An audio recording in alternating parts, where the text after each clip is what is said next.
तो दोस्तों एक बार फिर स्वागत है आप सभी का हमारे चैनल पर। और इस वीडियो में हम बात करने वाले हैं लिंग्यास विद्यापीठ जो कि फरीदाबाद हरियाणा में सिचुएटेड है। तो भाई क्या कैसा इस कॉलेज में फैसिलिटीज है, कौन कौन से लॉ के ये कोर्स कंडक्ट करा रहे हैं, क्या फी स्ट्रक्चर है, प्लेसमेंट के कैसे रिकॉर्ड्स है, बच्चों के क्या रिव्यूज हैं, इन सारी चीजों को लेके हम यहाँ इस वीडियो में डिस्कस करने वाले हैं। तो आखिर तक इसको देखना है ताकि अगर आप अभी टारगेट या फोकस कर रहे हैं यहाँ लिंग्यास विद्यापीठ में तो कितना वर्थ इट है, नहीं है, आरओआई क्या है, इन सारी चीजों पे हम डिटेल में डिस्कस करेंगे। दोस्तों में शेयर जरूर कर दीजिएगा ताकि उन तक भी ये जानकारी पहुंच जाए और चैनल सब्सक्राइब करना नहीं भूल रहे। क्यों, लॉ से रिलेटेड सारी जानकारी चाहे कॉलेज हो, कोर्स हो, करियर हो, सब मिलेगा यही इसी चैनल पर सबसे पहले। और अगर आप चाह रहे हैं कि आपकी प्रोफाइल पर क्या बेस्ट होगा आपके लिए ये जानना है तो नीचे आपको प्रोफाइल एनालिसिस फॉर्म मिल जाएगा डिस्क्रिप्शन बॉक्स, जिसको फिल करिए और हमारी टीम से कांटेक्ट करिए। आपके लिए बेस्ट क्या है हम बताएंगे।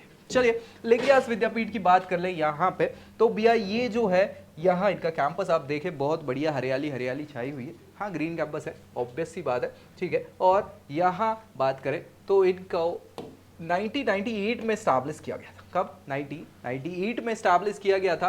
और इनका जो काम है, इनका जो एम है, बेसिकली विजन जो है बच्चों को लेके, इनके करियर को लेके, तो इनका कहना यही है कि भैया होलिस्टिक डेवलपमेंट हम बच्चों का करना चाहते हैं, चौमुखी विकास करना चाहते हैं, ऐसा इनका कमिटमेंट है। जो कि कितना फुलफिल करवा रहे हैं ये हम सारी चीज़ों को देखेंगे यहाँ पे, ठीक है। फरीदाबाद की बात करें, हरियाणा में ये सिचुएटेड है। और भैया इनका जो कैंपस एरिया है वो 27 एकर्स का है। कितना? 27 एकर्स, जो कि ठीक है, बहुत ज़्यादा तो नहीं बोल सकते लेकिन ठीक है। नैक के द्वारा इन्हें एक्रेडिट किया हुआ है, यूजीसी, एआईसीटीई, बीसीआई, है ना, ये सारे के सारे इनको अप्रूवल प्राप्त है, जो कि अच्छी चीज़ है, बढ़िया है। कोर्सेज क्या ऑफर कर रहे हैं तो कोर्सेज की वैरायटी आपको देखने को मिल जाएगी यहाँ पे। ये यूजी कोर्सेज है, इंटीग्रेटेड 5 ईयर प्रोग्राम्स, ठीक है। इसके अलावा एलएलबी का 3 ईयर प्रोग्राम, फिर भैया एलएलएम 2 इयर्स प्रोग्राम, लॉ में पीएचडी भी कराते हैं। यानी कि आप मान के चलिए यूजी, पीजी, पीएचडी सारे ऑप्शंस आपको यहाँ लॉ से रिलेटेड फील्ड में अवेलेबल हो जाने वाले हैं। बढ़िया। फी स्ट्रक्चर की बात कर लें तो ये अच्छा स्ट्रक्चर जो है देखने को आपको मिलेगा, बहुत ज़्यादा फीस नहीं है। एलएलबी की बात करें तो 30,000 जो है एक सेमेस्टर की फीस है, यानी कि 60,000 और 3 साल का है तो 180 का आपका हो जाता है टोटल। वैसे ही बीए एलएलबी की बात करें या बीबीए एलएलबी की बात कर लें सो ये भी पर सेमेस्टर 30,000 का फी स्ट्रक्चर है। एलएलएम जो है वो 37,000 पर सेमेस्टर का फी स्ट्रक्चर है। और इंटरनेशनल लॉ और फॉरेंसिक लॉ से अगर आप करना चाह रहे हैं जो प्रपोज्ड है एलएलएम, तो 37 अगेन वही पर सेमेस्टर का कोर्स। इसके लिए एलिजिबिलिटी की क्राइटेरिया की बात करें तो एलएलबी के लिए बैचलर डिग्री हमें चाहिए, मिनिमम 50% मार्क्स का क्राइटेरिया इन्होंने रखा हुआ है। और अगर इंटीग्रेटेड प्रोग्राम कर रहे हैं तो 12th क्लास में 50% मार्क्स इन्होंने ये एलिजिबिलिटी क्राइटेरिया रखा हुआ है। एलएलएम के लिए 55% मार्क्स हैं, एलएलबी आपने की हो, ठीक है। ये इनके एलिजिबिलिटी के क्राइटेरियाज हैं, सो वो फुलफिल करते हैं आप रिस्पेक्टिव कोर्स के लिए तो आप एलिजिबल हो जाते हैं। चलिए आगे बात करें एलएलबी में क्या पढ़ना होगा तो भैया यहाँ पे बहुत सारे ऑप्शंस आपको मिलने वाले हैं। Legal method, legal reasoning, family law, constitutional law of torts, ठीक है, कंज्यूमर प्रोटेक्शन लॉ हो जाएगा, जनरल इंग्लिश हो जाएगी, सोशल अवेयरनेस, बहुत सारी चीज़ें हैं यहाँ पे। Constitutional law, international law, administrative law, legal English, writing, communication skill जो कि इंपॉर्टेंट है तो ये आपको पढ़ना होगा। इसके अलावा law of crime, labour industrial law, property law, interpretation of statute, है ना, इंटर्नशिप हो जाएगी, मूट कोर्ट की प्रैक्टिस वगैरह सारी चीज़ें आपको यहाँ करनी होंगी। उसके बाद बात करें तो 4th सेमेस्टर जो रहेगा आपका media law, labour law, industrial law, IPR वगैरह, सिविल, सीआरपीसी, ठीक है। अब नए ऐड हो जाएंगे सारी चीज़ें, बीएसए, बीएनएस और बीएनएसएस, ये सारे आपको पढ़ने रहेंगे। इसके अलावा आर्बिट्रेशन, कंसालेशन, अल्टरनेटिव डिस्प्यूट रिजोल्यूशन, ये सारी चीज़ें, इंटर्नशिप भी रहेगी। फिर बात कर ले यहाँ पे principle of taxation, land law वगैरह, local law, jurisprudence, drafting, pleading, convincing, moot court में प्रैक्टिस आपकी रहेगी। साथ ही साथ यहाँ पे banking, insurance law, human right law, victimology, criminology, penology, ये सारी चीज़ें, एथिक्स, कोड ऑफ कंडक्ट रहेगा, सारी चीज़ें आपको यहाँ एलएलबी में पढ़ने को मिल जाने वाली हैं। इसके बाद बात करें तो बीए एलएलबी में आपको 5 ईयर का प्रोग्राम है जिसमें 10 सेमेस्टर होने वाले हैं। सो कुछ आपके जो जनरल टॉपिक्स हैं, जनरल सब्जेक्ट्स हैं वो पढ़ेंगे आप, हिस्ट्री, सोशलॉजी, पॉलिटी, है ना, जनरल इंग्लिश, रीजनिंग वगैरह, ये सारी चीज़ों के साथ साथ जो लॉ के कोर्सेज हैं इनके वॉल्यूम 1 to 3 आप पढ़ते रहेंगे अगले सेमेस्टर्स में, है ना। राइटिंग, कम्युनिकेशन स्किल जो हो जाता है वो आपका रहेगा, मूड को सेशंस होंगे ही, साथ यहाँ पे social awareness, legal awareness, writing, communication skill वगैरह पे ध्यान दिया जाएगा, एडमिनिस्ट्रेटिव लॉ, कॉर्पोरेट लॉ, है ना, ये सारी चीज़ों को आपको धीरे धीरे करके फिर आगे के सेमेस्टर्स में और लॉ को थोड़ा सा ज़्यादा बढ़ाया जाएगा, जैसे family law, constitutional law, law crime, है ना, इसके अलावा इंटरनेशनल लॉ, इंटर्नशिप वगैरह भी आपकी यहाँ पे कंडक्ट होती रहेंगी। फिर बात करें investment, competition law, drafting, bleeding, convention, trial, advocacy, writing, communication skill, ठीक है, ये तो सब में रहने ही वाला है। Jurisprudence, cyber law, property law, human right law, ये सारे लॉ से रिलेटेड चीज़ें आपको यहाँ एक एक करके सारे सेमेस्टर्स में बारी बारी से अलग अलग लॉ पढ़ने होंगे। प्रॉपर्टी लॉ हो गया, ह्यूमन राइट लॉ हो गया, मीडिया लॉ, बैंकिंग लॉ, ठीक है, ड्राफ्टिंग, प्लीडिंग, कन्वेंसिंग वगैरह आपको देखनी रहेगी। इसके अलावा health law, investment security law, penology, victimology, ये सारी चीज़ें आपको देखने को मिलेंगी। और अगर बात करें तो टैक्सेशन से रिलेटेड बहुत सारे लॉ हैं जिनको देखना होगा, एडीआर देखना होगा। इसके अलावा ह्यूमैनिटेरियन, रिफ्यूजी लॉ वगैरह, इंटरनेशनल लॉ जो हो जाते हैं, वो सारी चीज़ें आपको यहाँ BA LLB के सिलेबस में आपको देखने को मिलेगी। वहीं LLM अगर आप कर रहे हैं तो भैया research methods, legal, writing, public law से रिलेटेड जो है आपके कोर कोर्स में वो पढ़ना रहेगा। लॉ और जस्टिस, ग्लोबलाइजेशन, वर्ल्ड में क्या कैसी ग्लोबलाइज वर्ल्ड में सारी चीज़ें चल रही हैं लॉ जस्टिस से related, comparative criminal law, criminology, penology.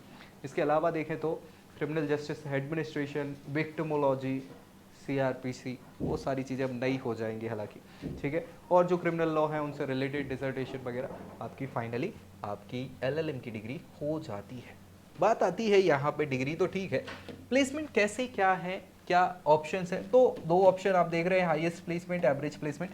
हालांकि हम एवरेज प्लेसमेंट पे ज़्यादा फोकस करते हैं, ठीक है।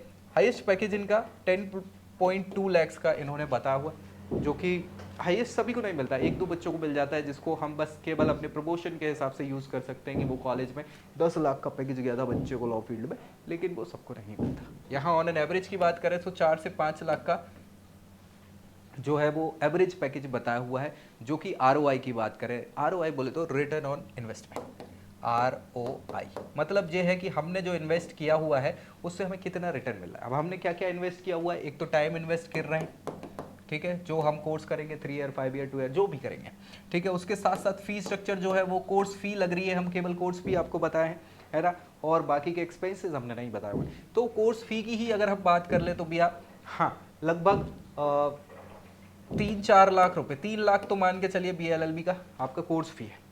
और उसके बाद एक्स्ट्रा एक्सपेंसेस की बात कर ले तो 6-7 लाख टोटल का खर्चा पड़ जाता है, और जिसमें एवरेज पैकेज 4-5 लाख का ये जो बता रहे हैं उसके हिसाब से रिटर्न ऑन इन्वेस्टमेंट बहुत अच्छा नहीं है। हाँ सच्चाई यही है, क्योंकि बच्चा टाइम भी दे रहा है, पैसा भी दे रहा है, और उसके हिसाब से अपॉर्चुनिटी अगर नहीं मिल रही है ढंग की तो मतलब नहीं है। लेकिन ठीक है, और चीज़ों पे भी हम ध्यान दें। इसके अलावा भी बहुत सारे ऑप्शंस आपको अवेलेबल हैं, अगर आप जानना चाहें तो नीचे आप फॉर्म फिल करके जानकारी ले सकते हैं। स्कॉलरशिप्स के क्राइटेरिया भी हैं, बच्चों को अलग अलग प्रकार की स्कॉलरशिप्स प्रोवाइड की जाती हैं, जैसे मेरिट बेस्ड स्कॉलरशिप, ये जो है आपके परफॉर्मेंस पर बेस्ड होती है, प्रीवियस परफॉर्मेंस या फिर आपके सेमेस्टर्स के परफॉर्मेंस पे अच्छा परफॉर्म करते हैं तो आपको ये स्कॉलरशिप मिल जाती है। नीड बेस्ड स्कॉलरशिप के साथ क्या होता है कि भाई आपकी फाइनेंशियल कंडीशन को ध्यान में रखते हुए यहाँ पे स्कॉलरशिप प्रोवाइड की जाती है। स्पोर्ट्स स्कॉलरशिप, चूंकि भैया हरियाणा के आसपास है तो स्पोर्ट्स एक्टिविटी पर्याप्त है और बहुत ज़्यादा प्रमोट भी किया जाता है सरकार के द्वारा भी और प्रशासन के द्वारा। तो भैया यहाँ पे स्पोर्ट्स फैसिलिटी वाले बच्चों के लिए हाँ आपको स्कॉलरशिप्स मिल जाती है। रिजर्व कैटेगरी से बिलोंग करते तो उनके लिए कुछ स्कॉलरशिप्स हैं। एलुमनाई नेटवर्क के साथ अच्छा खासा जो चिल्ड्रन ऑफ एलुमनाई हैं उनको मिल जाती हैं कुछ स्कॉलरशिप्स, और एक्स्ट्रा करिकुलर एक्टिविटीज़ में अगर आप पार्टिसिपेट कर रहे हैं तो उससे रिलेटेड स्कॉलरशिप भी यहाँ अवेलेबल हैं। बस आपको देखना है कि आप किन रिक्वायरमेंट को फुलफिल कर रहे हैं, वो इसके लिए एलिजिबल है।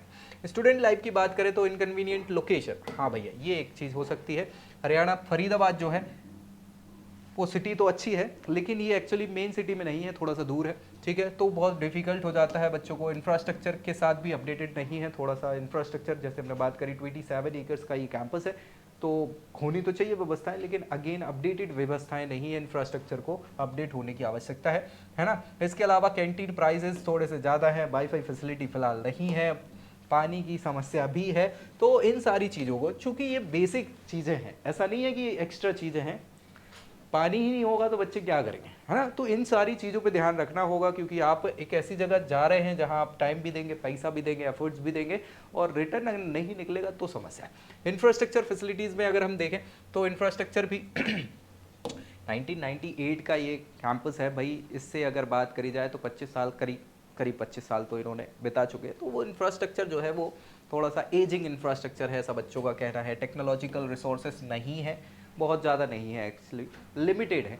लेकिन आजकल की अगर हम बात करें तो हमारी जो फील्ड है लीगल वाली, वो भी टेक्नोलॉजी के साथ इनबिल्ट होती चली जा रही है। तो हमें उस पर फोकस करना पड़ेगा सारी चीज़ों को। कुछ फैसिलिटीज़ जो बेसिक होनी चाहिए उनके इश्यूज़ हैं, वाटर सप्लाई हो गया है ना, इन चीज़ों को ध्यान में ज़रूर रखना पड़ेगा। लाइब्रेरी में पर्याप्त स्टडी रिसोर्सेस नहीं है भाई। अगर इतना लाइब्रेरी में बुक्स की अवेलेबिलिटी नहीं है, रिसोर्सेज की अवेलेबिलिटी नहीं है, तो आप एक फ्यूचर अच्छा नहीं बना सकते, जो बहुत इंपॉर्टेंट है। तो इन चीज़ों पे तो ध्यान देना ही पड़ेगा, इन चीज़ों से अप टू डेट होना पड़ेगा, अदरवाइज कोई मतलब आपका नहीं निकलता ऐसी जगह पे पढ़ाई करने का। कल्चर और स्टूडेंट क्लब की बात कर ले तो भैया क्लब्स की वैरायटी जो है वो भी लिमिटेड है। हालांकि इस पे ज़्यादा फोकस नहीं किया जाता है, लेकिन अगेन जो बच्चे इंटरेस्टेड हैं हरियाणा जैसी जगह पे, तो स्पोर्ट्स एक्स्ट्रा करिकुलर एक्टिविटी पे वैसे ही फोकस किया जाता है।